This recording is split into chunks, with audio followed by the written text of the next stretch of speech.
Hey, this is Dani, you and me, living free, and it is time to plan the next trip in the van. I'm so excited, but I'm excited right now as I think about it. But I've been thinking about this for about a month because I have known that I have the week of 4th of July off. Our school is closed and we're off for that week.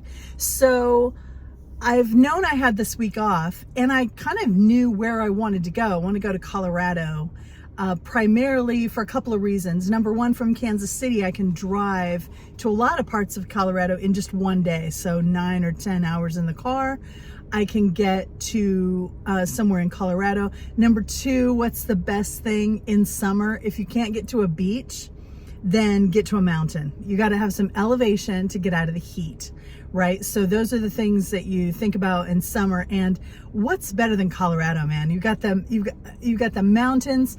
I am a little more of a beach person than a mountain person, but since I did my 1.5 years of traveling, I really came to love the mountains just almost as much as the beach. and the mountains are more like exciting. Like the beach is more of like a lazy way of living. Like I just love beach life. I love like getting up, going for a walk on the beach. I love the sand in my toes. I also love it when it's time to rinse off the sand and not carry it everywhere with me and not have it everywhere. But I love beach life. I love the pace of beach life. I like the clothes and the casual nature of it and everything. Mountain life is a little tougher. It can be so gorgeous, but at the same time, you know, if you're going to go on a hike, you're always going uphill, downhill. For me, that's very, very challenging. Different things. So anyway, love the mountains. Time to plan the trip. I'm going to Colorado. I'm going someplace that I've been before. It's called Salida, Colorado. And there is BLM land there, right outside of town, less than 15 minutes away, where I can get up in the 7,000-8,000 feet above sea level, which means like 20 degrees or so. So if you've got a 85-degree day, a 90-degree day, you go up there and you're automatically in 70 degrees, right? So it's delightful. It's a wonderful area. Look it up. It's only a couple of hours from Colorado Springs, and it's only a couple of hours from the Royal Gorge.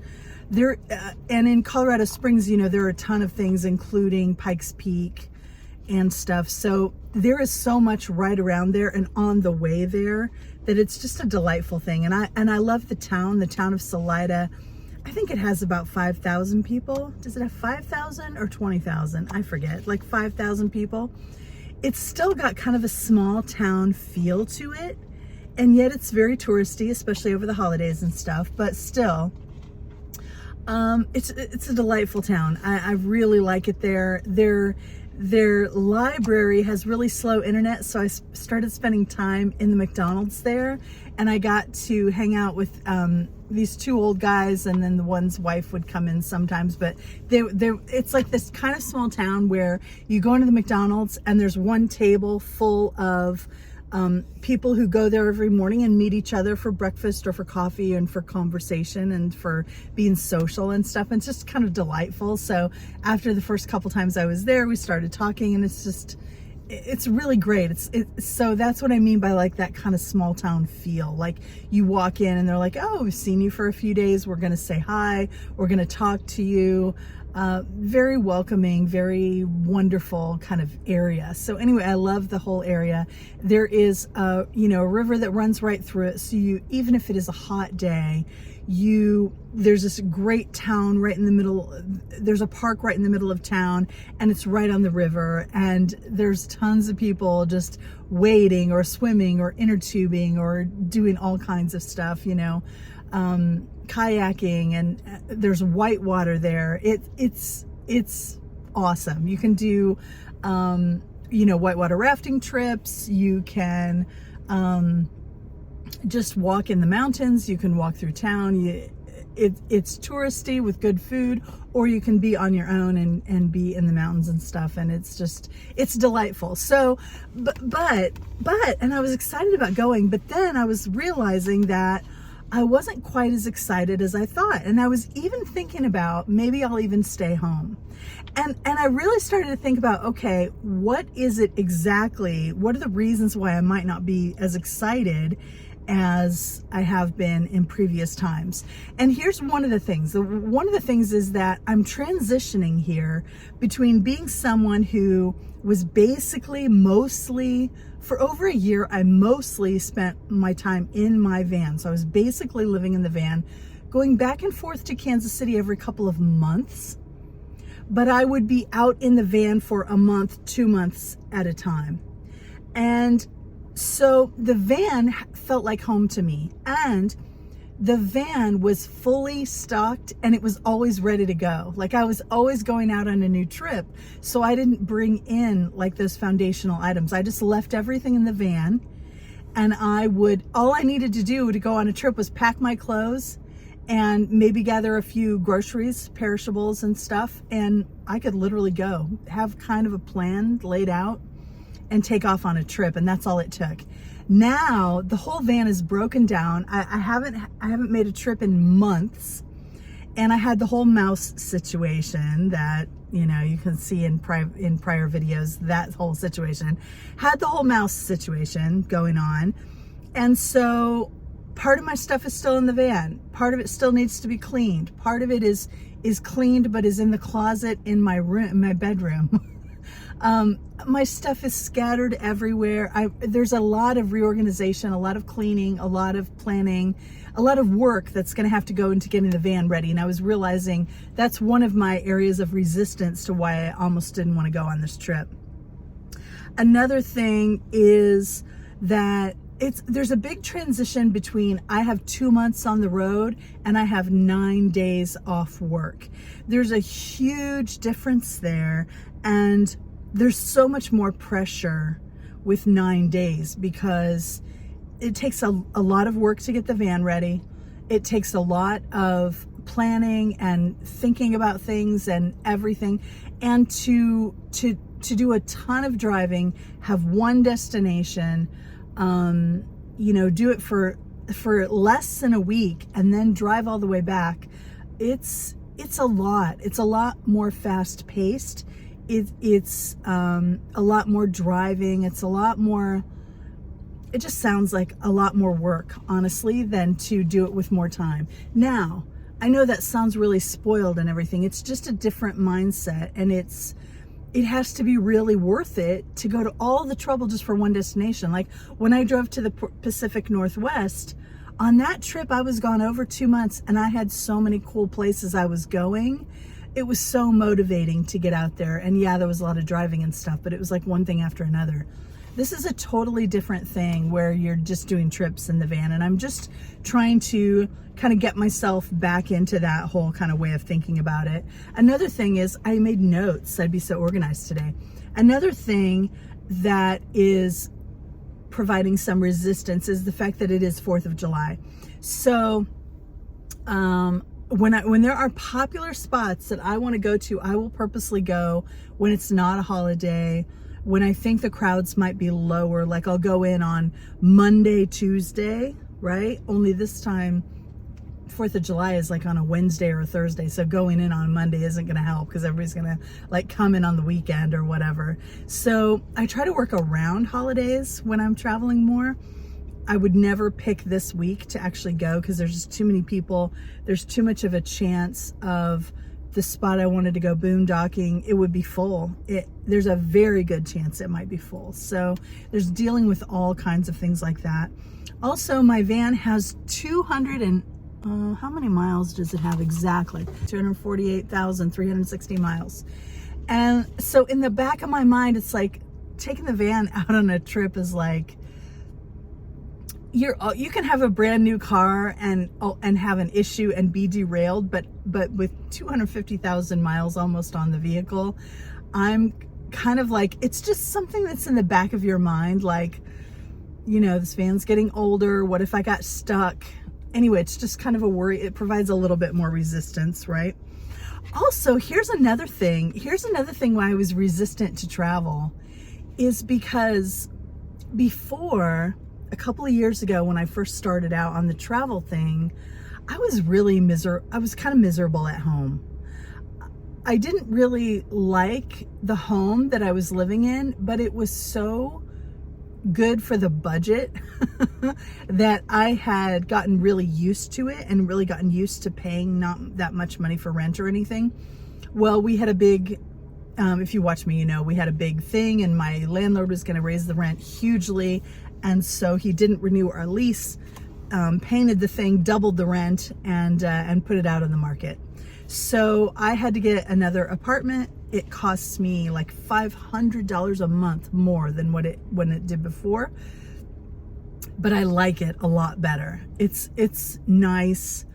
It's really comfortable and homey, and I like being home. So when I compare stay home to go out on the road, it's like they both sound really appealing. Like to be home for a whole week and get stuff done and just hang out and go to the local pool and hang out with friends and do happy hours and whatever, that sounds like a lot of fun. So going to Colorado sounds awesome too, but I realized that before my home situation before was we had a space that was about the same size, maybe a little bit bigger, but we had 3 people living there. My daughter was still living with us. Now my son is still living with me, but my daughter has moved out on her own. So now there's only 2 of us in a small space with all our energy and everything. So it's just easier to be home. It's more relaxing to be home. And so all of those things together are like, do I really want to travel? Or do I just, staying home sounds delightful too. So what I really had to think of was, once the week is over, will I be happy that I went? And will I be glad having done it? And the answer is yes. And last year, so here's what I'm going to do. There's also the consideration of the weekend holiday, like I said, and not finding BLM land and having all the spaces be full possibly. And so here's what I've decided to do. So here's what we're doing and that I'm excited about. I'm going to join Escapees again. And the Escapers have a convergence, which is just a gathering, an event that is in Salida for July like 1st through 9th. So I'm going to pay and do that so that I will have a spot at the campground if I want it. I'll have it there for 8 nights. And so that's delightful. That takes off the worry about whether I'll be able to find a place or not. It also takes off the some of the other worries and concerns. Like, I'll be there with a group. There'll be something to do. If I want to do it, I can do it. If I want to go up in the mountains and be by myself, I can do that too. It's all right there for me. I love Salida. I know I can drive there in one day. Last year when I went, I met 2 women. I met a bunch of people there, and they're really some of the nicest, most inclusive. I would walk up to an event alone, and I don't like to do that. I have a little bit of social anxiety, not a ton, because my kids both have a lot more than I do. So I don't say that like I'm overcoming some huge thing, but it is a thing for me to try to walk in. I'm an introvert. I'm very friendly and I'm social, but I really like small groups, and walking into a big thing of people, like at this campground. It's a fairground, so there's this great big like barn kind of exhibition area with a concrete floor and nice and shaded and a nice breeze moving through. So it's nice, and they have events and parties and all kinds of stuff in there. And to walk in as a single person and walk in and have all of these people, and a lot of them know each other, a lot of them have been traveling together, doing events together for a long time. Most of them are couples, or even families. There aren't a ton of like single people who aren't like linked up, because it's just different when you're traveling solo versus you're in a couple or in a family or whatever.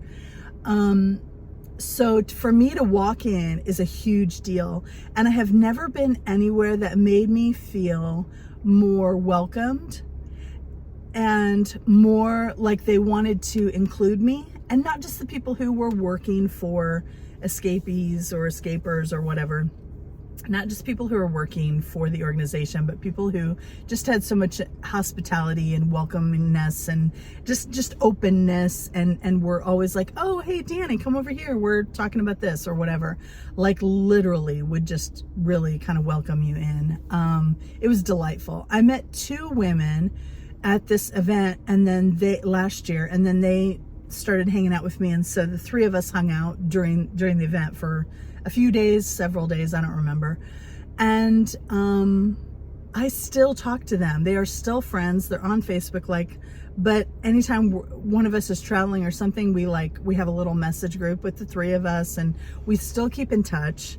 We still talk. One of them is doing Alaska this summer, which woo. And another has kind of settled down into a place in one spot for the time being, and settled into, I think, an apartment or whatever, and is actually doing the regular life. So am I, though, right? But so there you have it. I'm gonna do, if you just Google escapees or escapers July convergence 2023, you'll get all the info. You can sign up if you want to. You have to join the group, which is called Escapees. And there's a knockoff of the Escapees group, which is just an RV travel group. There's a knockoff of that group called Escapers, which is the younger people who are in families, people who are still working, things like that. So escapers, because a lot of the escapees are in an older generation who are, traveling full time usually. A lot of these younger people are still working and stuff. So they're just grouping you kind of by common interests and things like that. So that's what I'm going to do. And I'm super excited. And it's time to plan this trip. And now, though, I'm actually excited about doing the work it's going to take to clean out the van so that I can actually go on this trip. And so I'll just be sharing the whole planning process, sharing the getting the van ready process, and then we'll be getting on the road in a month. It's July 1st. Probably be heading out July 1st or July 2nd or something like that, somewhere right in there. But yeah, super excited. And hey, let me know. I mean, I think there's spots available. I'm just now signing up. So when I Googled it online and everything, it said there were spots available. I had a membership last year, but it just lapsed last month. So I have to do another membership. The membership is only like $50, and there are rewards for that and stuff. And then you have to be a member, though, to go on to any of their trips. And then the parking spot and all their parties and everything is like $200 for the whole week, which is very reasonable. I mean, it's not as cheap as boondocking, but I don't have to worry if I have a spot. I don't have to worry about where I can take a shower or anything. It's not a campground, it's a fairground, but there are warm showers and bathrooms and all kinds of convenient stuff like that. So anyway, so that's what I'm doing. Let me know. You could do it too if you want. Anyway, I'm really looking forward to it, and I'll keep you posted and take you along with me. And so let's do this. 4th of July in Salida, Colorado. Pretty darn excited. Okay. See you. Love you. Bye.